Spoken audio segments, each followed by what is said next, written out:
Thank you so much for joining us. You're still watching Arise Africa. Now, the Anambra State government in southeast Nigeria has adopted December the 28th, 2018 as the set date by major traditional rulers in the southeast to abolish the controversial Osu caste system in the region.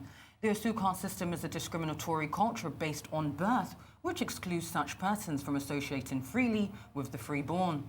The system has stigmatized sections of the communities in the southeast, depriving them to access to social interaction and marriages with the belief that any freeborn that marries an Osu defiles the family. In the studio with us to discuss discriminatory culture and the processes which it's been taken to abolish the system is Nollywood actor and activist Joseph Okechukwu. Good morning, Joseph. Now, very quickly, because we do have, this is an international news channel. Arise News is not just here in Nigeria, Africa. It's international. So we do have guests and viewers who don't necessarily understand. What is Osu? Because I've heard a lot about this Osu caste system. What exactly is Osu? Good morning, and thank you for having me. It's a pleasure. There's been a whole lot of stories going around about Osu caste system. It depends on who you're asking. But, you know, I've been on this journey to abolish this thing for quite some time. And, you know, in the process, I've been doing a lot of researches and all of that. But I can tell you one thing that nobody has been able to argue with, okay? First of all, one of the most prominent of all the descriptions I've got about or definitions for Osu is this. It's something that stemmed from slavery. All right, you remember back in the days, during the days of transatlantic slavery, yes, people would just look at their fellow human beings, people who are like you, and then capture them, okay, mark them for sale, and then sell them over to the slave masters. Yes. And so something was happening at that time. It became a criminal enterprise. It was a very lucrative venture, right? And then what happened was that people started saying, you know what, some guys in the town were very rich, wealthy, okay? And so the best way to take away all their wealth and everything they had was to just mark them for sale, grab them and sell them over to the slave masters. So tell us, that happened generations ago. So how did it affect people living in these times? Yeah, well, the thing is, that nonsense happened then. And after that happened, let me tell you how that started. And inadvertently, are you saying that Osu people were the wealthiest people and that's why they were attacked? Most of them were very wealthy. So they were targeted. Yes, jealousy and, just criminal elements. And so when somebody got a tip-off that a guy who is wealthy is about to be captured and sold into slavery, they would go to him and say, hey, we just heard that you're going to be picked up at 12 a.m. tonight, or you're going to be picked up by 1 a.m. tonight. So when that happened, those guys would say, you know what, since they're coming from me, the only place that I could go for refuge, the only place that the people who were into this enterprise dreaded was the aloes, the shrines, the deities. Yes. So these guys who had gotten tip-off that they were going to be picked up would run to the aloes to go and hide. Yes. So the moment they go to the aloes, people will now look at them and say, oh, they're now properties of the gods. Okay. So that's how they become the untouchables. Tell us, how did something that happened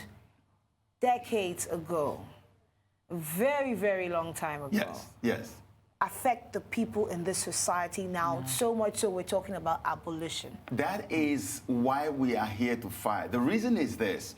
All those people who ran to the RLC to go and get protection, okay? Yes. And the other ones who were taken to go and sacrifice to the gods, I'll come to that story later. All those people started having children, okay? After they started having children, people began to follow that bloodline. Trace their bloodline. Yes. As if this bloodline is the bloodline of the people that were dedicated to the Aloes. But the funny thing is that these guys did not go to give themselves to the Aloes. They were running there for refuge, for protection. And that was the closest, the most easily accessible refuge they had at that time. So what kind of discrimination did they face? Oh, my goodness. Okay.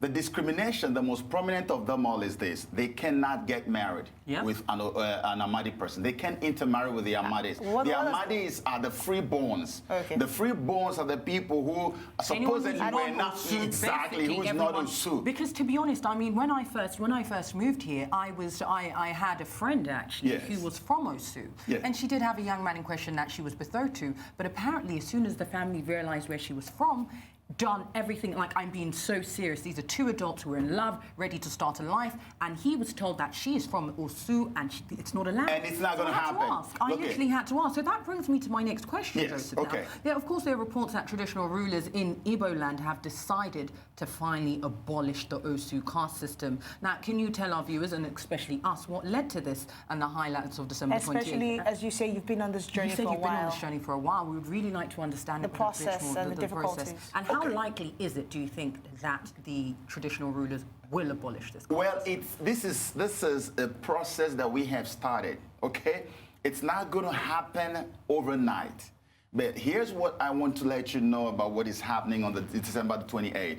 You see, this thing is something that emanates from gross criminality. It's it's fraudulent, okay? And there are people who have been benefiting from this evil enterprise. And the reason they have succeeded so far is that they've always linked it with spirituality. Yes. They've always linked it with diabolism and all sorts of stuff. So what we found out is that the best way to abolish Osu in our land is to approach it spiritually. So we are gathering spiritual heads, traditional rulers. What is going to happen on the 28th is a spiritual abolition of Osu, and then an atonement that is going to be made, a cleansing of the land. Because we believe, like everybody I've spoken to across board believes that, look, this thing has spoiled our land. Because the motivation I had by going to do this was that I found out how terribly things have been going in our land. Everything about the eastern part of Nigeria is always backward. And I got tired of seeing all those deplorable state of things in that place. That was how I got into it. So what we're doing on the 28th is that we're going to have all these traditional rulers. We're going to have religious leaders who are going to come there, the bishops, the Anglican, the Catholic, the Methodist, all of them are going to be there. And we are going to make, and then there's something. Joseph, I'm so sorry. We are running out of time, so I do have a last question that I did want to ask you, because you have spoken so well and so eloquently. Yes. Lastly, how does this apply in the lives of the people right now, today? And very quickly as well, because we really don't have that much time, I would like you to tell our viewers what they can do to get involved in this campaign, because obviously it's a campaign that it is. So please, how does this apply to the lives of the people, and how can people get involved in the campaign? Okay, so how it applies is that all these marriages that are suspended, like the story you just told, there's so many of them. I had a young lady who said that 6 suitors came to marry her in 1 year, 6 of them. And her own traditional rulers was the one telling the people that, look, that girl is an Osu, don't marry her. And she was so heartbroken, she told me she was going to commit suicide. I have ton of stories, too many of them. So what is going to happen is that after December the 28th event, a lot of these marriages are going to begin to take place, because from the highest authorities, we are going to begin to give them the power of attorney to go and get married. In fact, some marriages will take place on that day that have been suspended for so long. So how people can get involved is this. I don't know what kind of involvement. If you want to get involved, go to my Facebook page. My name is Joseph Okechukwu on Facebook. And then if you want to partner with us or whatever, just get in touch with me. We have a GoFundMe account as well, which is called No Longer a Slave. So whatever people can do, that's fine. Well done, Joseph Okechukwu, and bringing positivity to the Nigerian scene. Thank you so much. Thank you so much. I appreciate that. All right.